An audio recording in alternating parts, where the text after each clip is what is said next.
এতিমদের টাকা আত্মসাতের মিথ্যে অভিযোগ থেকে অবশেষে মুক্ত হলেন সাবেক প্রধানমন্ত্রী খালেদা জিয়া। জিয়া অরফানেজ ট্রাস্ট দুর্নীতি মামলায় তিনি ও তার ছেলে তারেক রহমান সহ সবাই খালাস পেয়েছেন। এই মামলায় বিচারিক আদালত ও হাইকোর্টের দেওয়া সাজার রায় আজ আপিল বিভাগ বাতিল করেছেন। এ মামলাকে বিদ্বেষমূলক অভিহিত করে অভিযুক্তদের বিরুদ্ধে অপরাধ প্রমাণিত হয়নি বলে রায়ে পর্যবেক্ষণ দিয়েছেন সর্বোচ্চ আদালত। জাভেদ আক্তারের রিপোর্ট। এতিমদের সহায়তার জন্য ১৯৯১ সালে কুয়েতের সে সময়ের আমির বাংলাদেশের প্রধানমন্ত্রীর ত্রাণ তহবিলে টাকা পাঠান। তখন প্রধানমন্ত্রী ছিলেন খালেদা জিয়া। ২ বছর পর জিয়া অরফানেজ ট্রাস্ট গঠন করা হয় এ টাকা দিয়েই। কিন্তু বিদেশ থেকে পাঠানো ২,১০,৭১,৬৭১ টাকা ক্ষমতার অপব্যবহার ও দুর্নীতির মাধ্যমে আত্মসাৎ করা হয়েছে এমন অভিযোগে খালেদা জিয়া সহ ৬ জনের বিরুদ্ধে ২০০৮ সালের ৩ জুলাই জিয়া অরফানেজ ট্রাস্ট মামলা করে দুর্নীতি দমন কমিশন দুদক।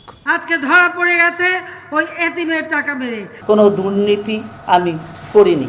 যে মামলায় ২০১৮ সালের ৮ ফেব্রুয়ারি ঢাকার বিশেষ জজ আদালত ৫ রায় দেন। রায়ে সাবেক প্রধানমন্ত্রী খালেদা জিয়াকে ৫ বছরের কারাদণ্ড ও অর্থদণ্ড দেওয়া হয়। আর তার বড় ছেলে ও বিএনপির ভারপ্রাপ্ত চেয়ারম্যান তারেক রহমান সহ ৫ জনকে দেওয়া হয় ১০ বছর করে কারাদণ্ড ও অর্থদণ্ড। এই মামলাতেই সাজা পেয়ে দুর্নীতির দায়ে ওই দিনই প্রথমবারের মতো কারাগারে যেতে হয় খালেদা জিয়াকে। কোটি কোটি মানুষের ভালোবাসায় ফ্রিজ, টিভি এবং এসিতে দেশের ১ নম্বর ব্র্যান্ড ওয়ালটন।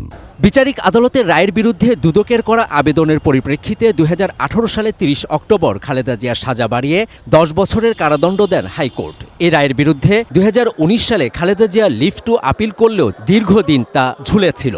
শেখ হাসিনার সরকারের পতনের পর গত বছরের ১১ নভেম্বর আপিল বিভাগ খালেদা জিয়ার লিভ টু আপিল মঞ্জুর ও সাজার রায়ের কার্যকারিতা স্থগিত করেন। ওই আপিলের শুনানি শেষে বুধবার জিয়া অরফানেজ ট্রাস্ট মামলায় বিচারিক আদালত ও হাইকোর্টের দেয়া সাজার রায় বাতিল করলেন আপিল বিভাগ। জাজমেন্টে প্রথমেই বলেছে যে আপিল ইজ অ্যালাউড। জনাব তারেক রহমান সহ সকলকেই তিনি খালাস দিয়েছেন এই আদালত।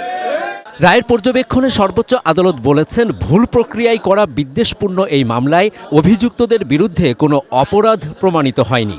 আদালতের মাধ্যমে প্রমাণিত হলো দেশনেত্রী Begum Khaleda Zia innocent, found not guilty. Malicious প্রসিকিউশনের কথাটা আনা হয়েছে। আদালত প্রত্যাশা করেছে এই ধরনের ম্যালিশিয়াস প্রসিকিউশন আমরা মনে করি কখনো কোনো ব্যক্তিকে রাজনৈতিক বিধ্বংসীকরণে করবেন না। দুদকের আইনজীবীও জানান, খালেদা জিয়া এতিমদের টাকা আত্মসাৎ করেছেন এমন কোনো প্রমাণ পাওয়া যায়নি মামলার নথিতে। বেগম খালেদা জিয়ার কেস প্রাথমিক ইনিশিয়াল স্টেজেই কোয়াশ হয়ে যাওয়া উচিত। আত্মসাৎ হয়নি এবং কনভার্ট হয়নি।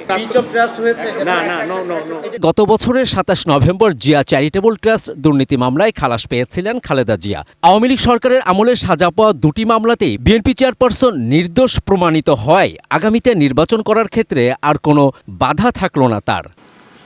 সাবেক প্রধানমন্ত্রী ও বিএনপি চেয়ারপারসন বেগম খালেদা জিয়া এতিমদের টাকা আত্মসাৎ করেছেন বলে বিভিন্ন সময় রাজনৈতিকভাবে তুচ্ছ-তাচ্ছিল্য করেছিলেন আরেক সাবেক প্রধানমন্ত্রী শেখ হাসিনা। তার পতনের পর সর্বোচ্চ আদালতের রায়ে খালেদা জিয়া অরফানেজ ট্রাস্ট দুর্নীতি মামলা থেকে খালাস পেলেন। এর মাধ্যমে সত্য প্রতিষ্ঠিত হলো যে খালেদা জিয়া ছিলেন নিরপরাধ। Javed Akhtar, supreme court, ATN news, Dhaka.